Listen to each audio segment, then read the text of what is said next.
ना पूछो जमाने को कि क्या मेरी कहानी है। ना पूछो जमाने को कि क्या मेरी कहानी है। हमारी पहचान तो बस इतनी है कि हम हिंदुस्तानी हैं। हेलो बच्चों, welcome back my YouTube channel अपना गुरुकुल पटना। उम्मीद करते हैं बच्चों आप लोग हमारे वीडियो को देखकर मस्त होंगे और अपने अपने एग्ज़ाम की तैयारियों में व्यस्त होंगे। बच्चों, यदि आप हमारे चैनल पर न्यू हैं तो हमारे चैनल को सब्सक्राइब कर लें ताकि सबसे पहले हमारा वीडियो आप तक पहुंचे। इस वीडियो में बच्चों में कुछ प्रीपोजिशन के बारे में चर्चा करेंगे जो सीधे एग्ज़ाम बोर्ड में पूछने वाले हैं। तो आप लोग इस वीडियो को अंत तक देखें ताकि आपका एग्ज़ाम सफल हो। तो ये ऑन प्रीपोजिशन पहला है मेरे बच्चों। तो ऑन का हिंदी मीनिंग होता है पर या तो ऊपर। हम इसका प्रयोग किस कंडीशन में करेंगे बच्चों?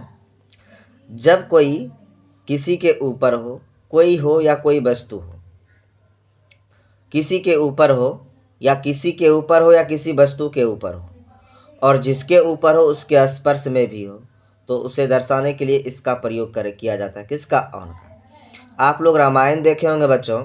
रामायण में क्या होते हैं, हनुमान जी जो है राम और लक्ष्मण को अपने कंधे पे बिठा लेते हैं। तो जब कंधे पे बिठाते हैं तो कंधे पे बैठने वाला व्यक्ति राम और लक्ष्मण होते हैं और बैठाने वाला जो होता है और कौन होते हैं? हनुमान जी का कंधा होता है। दोनों क्या होते हैं? सटा हुआ होता है। उस जगह भी आप ऑन का यूज कर सकते हैं। बट फिलहाल देख लीजिए, एक टेबल है और उसके ऊपर क्या है? एक पेन है। तो ये पेन जो है किससे सटा हुआ है? तो हम लिख सकते हैं the pen is on the table. क्योंकि टेबल के ऊपर है तो जिसके ऊपर होगा उसके पहले क्या यूज करेंगे? ऑन। अगला प्रीपोजिशन बच्चों में अबव के बारे में पढ़ेंगे। अबव का मतलब होता है पर या ऊपर। जब कोई किसी के ऊपर हो परंतु जिसके ऊपर हो उसके स्पर्श में न हो तो इसका प्रयोग किया जाता है। कहने का मतलब यदि कोई वस्तु किसी के ऊपर है और जिसके ऊपर है उसके स्पर्श में नहीं है तो आप उस स्थिति में जो है कि क्या किसका यूज करिएगा? पर और ऊपर के सेंस में अबव का यूज करना है। इस एग्जांपल में देख रहे होंगे कि एक व्यक्ति जो है कि क्या नीचे बैठा हुआ है चेयर पे और उसके सीलिंग पे जो है कि क्या एक फैन लगा हुआ है और वो क्या कर रहा है? मूविंग कर रहा है। वो क्या हो रहा है? घूम रहा है या तो ऊपर में है। तो क्या इससे सटा हुआ है? नहीं है। तो इस स्थिति में क्या करेंगे? अबव का यूज करेंगे। तो द फैन इज अबव अस। हम लोगों के क्या है? ऊपर है। या तो लिख सकते हैं the fan is running above अस। समझ? हम लोगों के ऊपर जो है कि क्या निकलने का मतलब हम लोगों से ऊपर एक फैन है जो क्या हो रहा है? घूम रही है या तो स्थिर है। ये तो स्थिर की अवस्था को बता रहा है।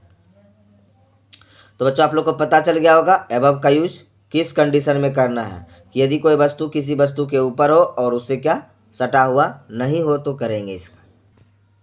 आगे देखिए बच्चों, ओवर का यूज कब करेंगे? इसका भी हिंदी मीनिंग होता है पर या ऊपर। तो जब कोई किसी के ऊपर भी हो, नीचे वाले के स्पर्श में भी ना हो तथा नीचे वाले को कम से कम दो दिशाओं से घेरे हुए हो तब इसका यूज करते हैं। जैसे the Gandhi Setu is over the Ganga.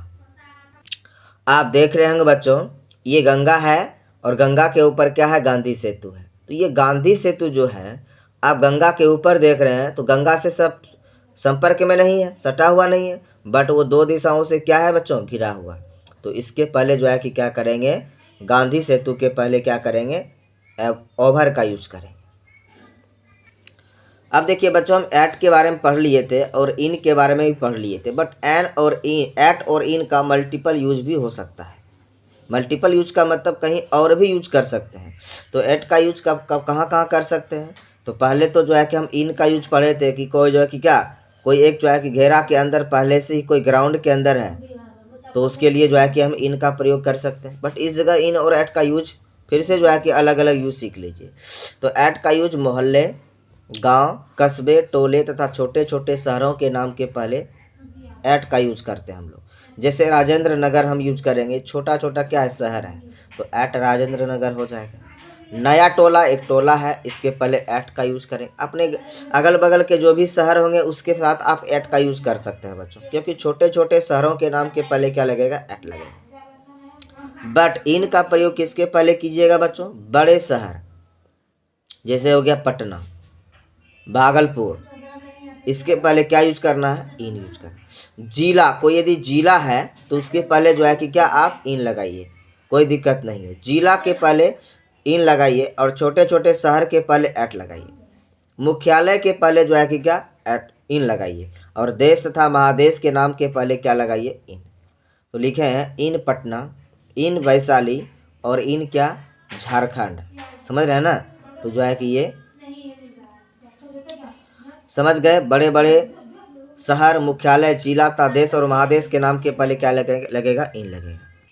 बच्चों जो है कि क्या नोट है बच्चों, जो एक्सेप्शन होता है, देखिए समझिए थोड़ा सा, कि यदि मोहल्ला, विलेज, टाउन आदि अगर स्वयं लिखा रहे, इसका नाम लिखा रहेगा तो एट लगाएंगे बच्चों। और यदि यहाँ स्वयं कहीं लिखा हुआ रहेगा तो क्या लगाएंगे, इन। क्योंकि स्वयं में सब जो है कि क्या, सभी लोग बड़े होते हैं। समझ रहे हैं ना, स्वयं में क्या होते हैं, सभी बड़े होते हैं अपने आप में, इसलिए क्या होगा, ये स्वयं लिखा हुआ रहेगा तो क्या लगेगा, इन लगेगा। I live in a village. उसके बाद यदि दो इन प्रीपोजिशन के अधिकारी एक दूसरे के विरुद्ध आए, कहने का मतलब एक ही सेंटेंस में दो इन लेने वाला जो है कि क्या, अधिकारी आ जाए, ये दोनों के पहले इन लगता हो, तो जो है कि क्या, सबसे पहले उसमें तुलना कर लेंगे। क्या कर लेंगे, कौन जो है कि क्या सबसे महत्वपूर्ण है। तो जो सबसे महत्वपूर्ण होगा उसके पहले इन लगेगा, जो कम महत्वपूर्ण रहेगा उसके पहले क्या, एट लगेगा। तो एक सेंटेंस दिया, I was born dash Nalanda but I was reading in Delhi. कहने का मतलब मेरा जन्म हुआ था नालंदा में, बट मैंने पढ़ाई कहाँ किया, दिल्ली में किया।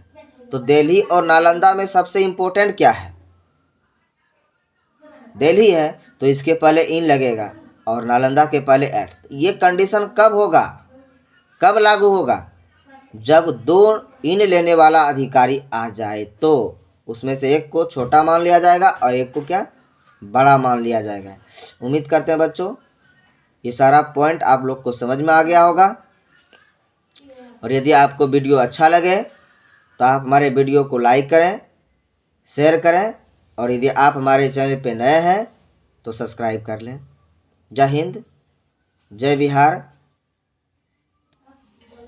Thank you.